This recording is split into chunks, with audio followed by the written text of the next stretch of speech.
छोरी कजे भी ससुराल रे गए चेहरा पे बजे लगते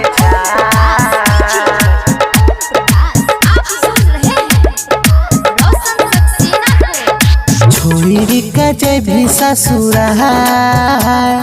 चेहरा पे बजे लगते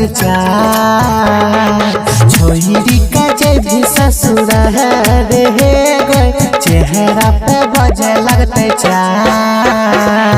केकरा कहबे बाबू सोना केकरा से करबै गे प्यार छोरी कजे भी ससुराल रे गए चेहरा पे बजे लगते अंगिका रिकॉर्डिंग स्टूडियो रुपौली पूर्णिया बिहार। चेहरा पे बजे लगते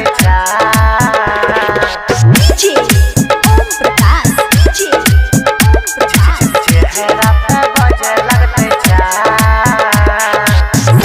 सुंदरपुर। आप सुन रहे हैं रोशन सक्सेना को। तोरा लली हम कनबाऊ पीटी पीटी के छाती परतौ मंग में से नुड़वा मनई बो ब्रेकअप पार्टी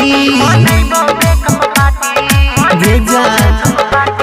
तोरा लिया हम कनबाऊ पीटी पीटी के छाती परतौ मंग में से नुड़वा मनई बो ब्रेकअप पार्टी अखियां के सोझा तोहार उठ जे तो डोलिया कहा छोरी कजे भी ससुराल रे गए चेहरा पे बजे लगते अंगिका रिकॉर्डिंग स्टूडियो रुपौली पूर्णिया बिहार। चेहरा पे बजे लगते डीजे ओम प्रकाश चेहरा पे बजे लगते सुंदरपुर। आप सुन रहे हैं रोशन सक्सेना को। जन साथ वाला फोटो देखी के सिगरेट पीबो फेसबुक पे स्टोरी लगा के तोरा गाँव में हम जीबो बुझली गए तोरा साथ वाला फोटो देखी के सिगरेट पीबो इंस्टा पे स्टोरी लगा के तोरा गाँव में हम जीबो